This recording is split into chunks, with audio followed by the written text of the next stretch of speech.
औरत का लिपस्टिक लगाकर घर से बाहर निकलना हराम, औरत का खुशबू लगाकर घर से बाहर निकलना हराम, औरत का इतर लगाकर परफ्यूम लगाकर घर से बाहर निकलना हराम। यहां तक कि औरत खुशबूदार कोई चीज, कोई तेल ही क्यों ना हो, डाबर आंवला या चमेली, अगर ये तेल भी लगाकर घर से बाहर निकलती है तो उसके लिए ये भी हराम। मैं हराम बोल रहा हूं, नाजायज नहीं, हराम, ताकि हमें समझ में आ सके कि हमारी कल्चर क्या होना चाहिए और इस्लाम में कितना जबरदस्त औरत को रुकावट है कि तुम ये चीजें घर से बाहर लगाकर नहीं। हाँ, अपने घर में रहो तो पूरी बोतल उलट लो इतर की, कोई मना नहीं कर रहा। घर में जो चाहो वो पहनो, कोई मना नहीं करता, तुम्हें पहनो ना पहनो कोई फर्क नहीं पड़ता। क्लियर, घर के अंदर, वो भी सिर्फ शौहर के सामने। आजकल तो जॉइंट फैमिली रहती है, अब ये थोड़ी कहा दिया जाएगा कि जॉइंट फैमिली में भी जहां ससुर रहता हो, देवर रहता हो, जेठ रहता हो, उधर भी पहन सकते, नहीं। घर का मतलब शौहर वाला रूम, घर का मतलब खास वक्त और खास टाइम। अब भाई इससे ज़्यादा तो हम बोलेंगे तो आप कहोगे बड़ा बेहुदा मौलवी है, इस मौलवी को अब ये बातें याद आ रही, इससे ज़्यादा तो हम नहीं जा सकते हैं। क्या कहा, वला युब्दीना ज़ीनतहुन्ना, और अपने बनाओ सिंगार को गैर मर्दों के सामने जाहिर न करें, इल्ला मा ज़हरा मिन्हा, मगर जो खुद बखुद जाहिर हो जाए। अब खुद बखुद जाहिर होने का मतलब क्या है, औरत बेचारी प्लेट उतार रही है ऊपर से, कमरे में आप और आपका दोस्त बैठा हुआ है, लेकिन बीवी पर्दा अर्दा करके आई, सब कुछ आई, अब वो प्लेट उतार रही है ऊपर से, अब उसकी आस्तीन सड़क के इधर आ गई, मतलब पहने हुए कमीज़ वो सड़क के इधर आ गई, तो ये खुद बखुद जाहिर हो गया। तो इल्ला मा ज़हरा मिन्हा, ये चीज़ है कि अब प्लेट उतार रही है या कोई चीज़ उतार रही है, उसमें अब आस्तीन नीचे आ जाए और हाथ की हथेली या थोड़ी सी कलाई वगैरह नज़र आ जाए तो इसमें कोई हर्ज नहीं है, क्योंकि ये चीज़ खुद ब खुद जाहिर हो गई है, तुम्हारा इरादा नहीं था जाहिर करने का। इसी तरीके से शौहर ने कुछ कहा और आप आ रही हैं और अचानक चेहरा सामने आ गया और दोस्त ने देख लिया, चूँकि वहाँ तुम्हारा शौहर मौजूद है, इसलिए चेहरा अगर अचानक खुद ब खुद जाहिर हो गया तो इसमें तुम्हारे ऊपर कोई गुनाह नहीं है, कोई बात नहीं, ये चीज़ खुद ब खुद जाहिर हो गई, आपका इरादा नहीं था जाहिर करने का। ये चीज़ आज तो पता नहीं क्या सोच रही होंगी औरतें कि ये मौलवी तो आज हम पे बरस पड़ा, कितनी पाबंदी लगवाई यार। हमें मालूम है पाबंदी लगवा थोड़ी रहा हूँ मैं, वो तो तुम करोगी वही जो करती आ रही हो, लेकिन हम बताना थोड़ी छोड़ देंगे। वया इल्ला मा ज़हरा मिना, इसके बाद देखिए क्या कहा गया, आए नबी मोमिना औरतों से कह दो कि वो निगाहें नीचे रख के अपने सतर की शर्मगाह की हिफाजत करें और अपने बनाओ सिंगार को गैर मर्दों के सामने जाहिर न करें, मगर वो जो खुद ब खुद जाहिर हो जाए। वलियज़रिबना बिखुमुरिहिन्ना अला जुयूबिहिन्ना, आज ये बहुत बड़ी बुराई हमारी नौजवान लड़कियों में आ गई है। अब वो दुपट्टा लेकर नहीं चल रही हैं, दुपट्टा भी आजकल रखा रह गया घर में, आजकल सिर्फ सलवार कमीज पहनी और निकल गई, अब दुपट्टा उनके गलों से हट गया, उनके सरों से हट गया। कुरान कह रहा है जब वो निकले, जरूरत के तहत भी कहीं जाए तो वलियज़रिबना बिखुमुरिहिन्ना अला जुयूबिहिन्ना, तो वो अपने सीनों पर अपनी ओढ़नियों को डाल लें, अपने दुपट्टों को, किसी मोटी चादर को वो अपने सीनों पर डाल लें। वलियज़रिबना बिखुमुरिहिन्ना, खिमार दुपट्टे को ओढ़नी को कहते हैं और उसी का प्लूरल खुमुर इस्तेमाल हुआ है, वो उससे अपना सीना ढांक ले, वो कोई मोटी चादर अपने जिस्म पर ओढ़ ले, अपने सीनों पर। जुयूब, जेब कहाँ होती है? अब होती तो अंदर भी है, पैंट के अंदर भी कोई रख लेता है, लेकिन असल में जेब यही होती है। जैसे हम लोग ये मोबाइल रखे हुए हैं तो असल जेब यही है जो सीने पर, तो जेब का मतलब सीना। कुरान ने औरतों के सीने के लिए एक लफ्ज़ इस्तेमाल नहीं किया, बल्कि जेब की जमा जुयूब इस्तेमाल की है, पॉकेट की जमा पॉकेट्स इस्तेमाल कर दी है कि, और जाहिर बात है कि दुपट्टा जेब में थोड़ी रखा जाएगा, कुरान ये थोड़ी कह रहा कि दुपट्टा उठाओ जेब में रख लो, नहीं।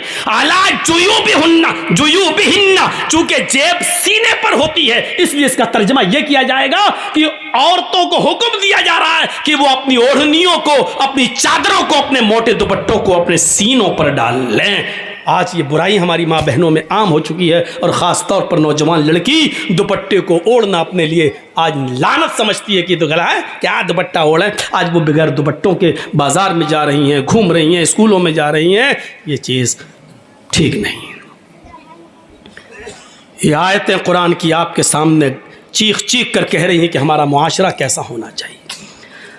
अल्लाह के नबी सल्लल्लाहु अलैहि वसल्लम ने फरमाया, इन्ना अव्वला मा युरफ़उ अन हाज़िहिल उम्मती अल हयाउ वल अमानतु। क़यामत की जो निशानियाँ, सुनिए, क़यामत की जो निशानियाँ फैलेंगी, क़यामत की जो अलामतें ज़ाहिर होंगी, उनमें सबसे पहली जो निशानी ज़ाहिर होगी वो ये होगी, इन्ना अव्वला मा युरफ़उ अन हाज़िल उम्मा, इस उम्मत से, हमारे मुसलमानों से, उम्मत मुहम्मदिया से क़यामत की निशानियों में सबसे पहले जो जाहिर होगी, हमारी उम्मत से सबसे पहले जो चीज़ उठाई जाएगी, इन्ना अव्वला मा युरफ़उ अन हाज़िल उम्मा अल हयाउ वल अमानतु, वो हया होगी और अमानत होगी। शर्म हया सबसे पहले उठा ली जाएगी। औरतें शर्म करना छोड़ देंगी, हया करना छोड़ देंगी, उनके अंदर से शर्म हया खत्म हो जाएगी। आजकल भाभी देवर से कहे कौन सी शादी पसंद करोगे, लव मैरिज क्या अरेंज मैरिज, अब शर्म क्या रह गई है। जिस देवर को भाभी के लिए मौत कहा गया हो और वही भाभी देवर के साथ मोटरसाइकिल पे बैठ के कलिया चक जाती हो, तो आप क्या कहोगे।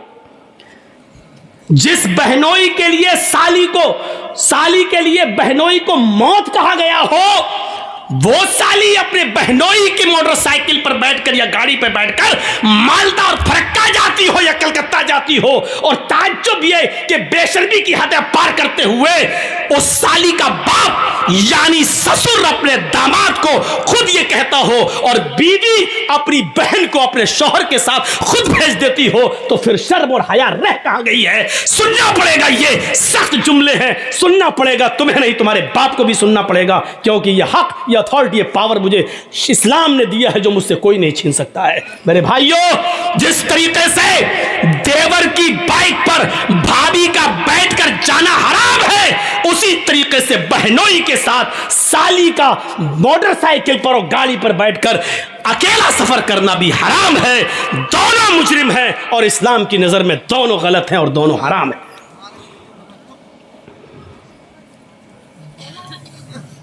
अब सबकी नजरें जा रही होंगी, हाँ कौन लेके जाता है अपनी साली को, सबके दिमाग घूम रहे होंगे, कौन है जो अपनी भाभी को लेके जाता है। बहुत से हैं, स्कूल में पढ़ाती हैं, टीचर हैं। आदमी तो बेचारा सुबह दुकान पे चला गया, छोटा भाई भाभी को पहुंचाने जा रहा है स्कूल, लेने भी जा रहा है स्कूल। अगर देवर और भाभी का रिश्ता इतना पाकीज़ा होता तो अल्लाह के रसूल कभी देवर के लिए मौत का लफ्ज़ इस्तेमाल न करते। सोचिए, इस मौत के लफ्ज़ को कायनात की सबसे बड़ी हस्ती जनाब मोहम्मद रसूलुल्लाह सल्लल्लाहु अलैहि वसल्लम इस्तेमाल कर रहे हैं। सुनो, सुनना पड़ेगा। बीवी के साथ आप खाना खा रहे हैं, अचानक साली आ जाती है, आपकी बीवी कह भी रही है आओ चलो बैठो खाना खा लो, बीवी की मौजूदगी में भी, बीवी की इजाजत के बावजूद भी साली के लिए बहनोई के साथ और बहनोई के लिए साली के साथ खाना जायज नहीं होगा, एक ही प्लेट में, एक ही थाली में, जबकि साली का चेहरा खुला हुआ हो और वो बेपर्दा हो। गौर कीजिए मेरे भाइयों, जब बीवी की मौजूदगी में भी साली के साथ बेपर्दगी के साथ अकेले में नहीं बैठ सकते हो, तो साली को मालदा, कलकत्ता और कलियाचक और मुर्शिदाबाद और फरक्का कैसे ले जा सकते हो। बीवी की मौजूदगी में अपने घर में भी साली के साथ नाश्ता नहीं कर सकते हो। तो होटलों में उसके साथ बैठकर खाना कैसे खा सकते हो? इस्लाम की मोहब्बत है तो मानो, नहीं है तो जो दिल चाहे करो। अल्लाह के नबी ने फरमाया जब शर्म हया किसी के अंदर से निकल जाती है तो उसका जो दिल चाहे वो कर सकता है। जब शर्म हया नहीं तो जो दिल चाहे करे।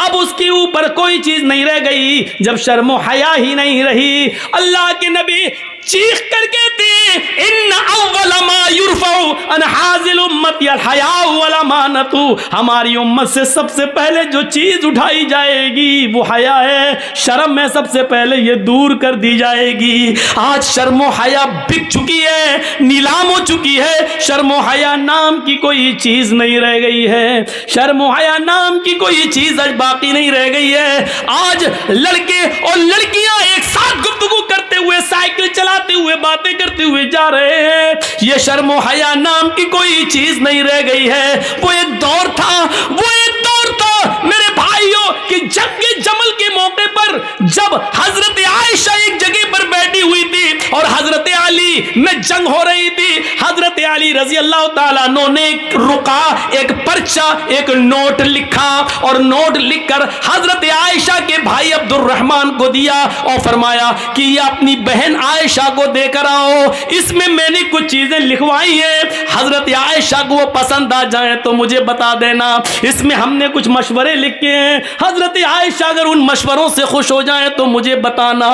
ओह मेरे नौजवान साथियों, आए मौजमपुर के लोगों, आए इस गांव में रहने वालों, आए बंगाल से जुड़ने वालों, सुनो, हजरत अब्दुर्रहमान हजरत आयशा के भाई हजरत अली का पर्चा लेकर आ रहे हैं। घोड़े पर बैठे हुए, घोड़े की पैर की ठोकरें धूल उड़ा रही हैं। उस धूल में हजरत आयशा समझ नहीं पाई कि इस घोड़े पर बैठकर कौन आ रहा है। हजरत आयशा ने जल्दी से पर्दा कर लिया और जल्दी से अपना चेहरा छिपा लिया और मुंह मोड़ लिया। और अब्दुर्रहमान आते हैं और उनके हाथ में पर्चा देते हैं, लीजिए ये पर्चा हजरत अली ने दिया है। हजरत आयशा ने उस पर्चे को लिया और पर्चा पढ़ने से पहले कहा, आय अल्लाह ये कौन सा दौर आ गया है, आय अल्लाह ये क्या जमाना आ गया है। अब लोग मेरे पास दिलेरी के साथ आना शुरू हो गए हैं, अब मेरे पास आने में शर्माते भी नहीं है। आय अल्लाह ये क्या देख रही हूं मैं कि लोग अब बिल्कुल निडर हो गए और लोग मेरे पास बरजस्ता आने लगे हैं। पहले आवाज देते थे, अपना नाम बताते थे, सब कुछ कहते थे, उसके बाद मेरे पास आते थे। आय अल्लाह अब लोगों में इतनी जुर्रत और बेबाकी हो गई है, इतनी निडरता आ गई है कि अब डायरेक्ट हमसे पास आ गए और हमसे बातें करने लगे। हजरत अब्दुर्रहमान ने जब अपनी बहन आयशा के मुंह से ये जुमले सुने तो कहते हैं, आए बहन जरा पलट कर देखो, मैं तुम्हारा अपना भाई अब्दुर्रहमान हूं, मैं गैर नहीं हूं। तब हजरत आयशा ने पलट कर देखा तो सामने उनके सगे भाई खड़े थे। तब उन्होंने इत्मीनान का सांस लिया, तब उन्होंने चैन की सांस ली। मेरे भाइयों, हजरत आयशा का पर्दा करना और अपने भाई से को पहचान न सके तो ये कहना, अब लोगों में ये कितनी दिलेरी और बहादुरी पैदा हो गई है कि वो आप बिला रोक और टोक मेरे पास आ जाते हैं। अरे अल्लाह ये मैं क्या देख रही हूं। गौर कीजिए इस जुमलों पर, हजरत आयशा की जबान से ये निकलने वाले जुमले आज हमारी माँ बहनों को क्या दर्श देते हैं। आज इनकी जुर्रत और बहादुरी देखो, जिसके साथ जाए चली जाती है, जिसके साथ जाए टहल लेती है, जिसके साथ बैठना चाहे बाइक पे सवार हो जाती है, जिसके साथ जाना चाहे मार्केट में चली जाती है। जरा तसव्वुर करो मेरे प्यारे साथियों, हजरत आयशा तो अपने भाई से भी नहीं को भी नहीं देख रही हैं। जब पता चलता कि ये मेरे भाई है तब उन्होंने चेहरा खोलकर अपने भाई को देखा, कहा कि अब कोई बात नहीं, अब शक मेरा दूर हो गया है। जरा तसव्वुर कीजिए, हजरत आयशा को ये भी पसंद नहीं कि कोई आए और बगैर मुझे अपना नाम बताए और बगैर इजाजत लिए हुए मुझसे मिले। मेरी माँ बहनों, हमें सोचना सोचना पड़ेगा कि ये सब क्या है और आज हम किस दलदल में घुसे हुए हैं। तरक्की इसको नहीं कहा जा सकता है जिसको हम तरक्की का नाम दे रहे हैं। ये तरक्की नहीं है जिसको हम तरक्की कह रहे हैं। तरक्की आपको करना है तो 1400 साल पीछे की तरफ आपको जाना पड़ेगा। जैसा कि कल मैंने एक वाकया सुनाया था कि पाकिस्तान की एक लड़की जिसका नाम शहनाज है, आज भी वो पायलट है लेकिन चेहरे का पर्दा करती है और हाथ में ग्लव्स पहनती है और हवाई जहाज उड़ाती है, सऊदीया तक की दूरी तय करती है। उसको सऊदी और कुवैत और दुबई तमाम लोगों ने उसको दावत दी, लेकिन उसने कहा नहीं, हम पाकिस्तान की लड़कियों के लिए इबरत बनना चाहते हैं, उनको ये सबक देना चाहते हैं कि हम पर्दे के अंदर भी अगर तरक्की करना चाहें तो कर सकते हैं। पर्दा हमारी तरक्की में रुकावट नहीं है। ज़रा तसव्वुर करिए आप।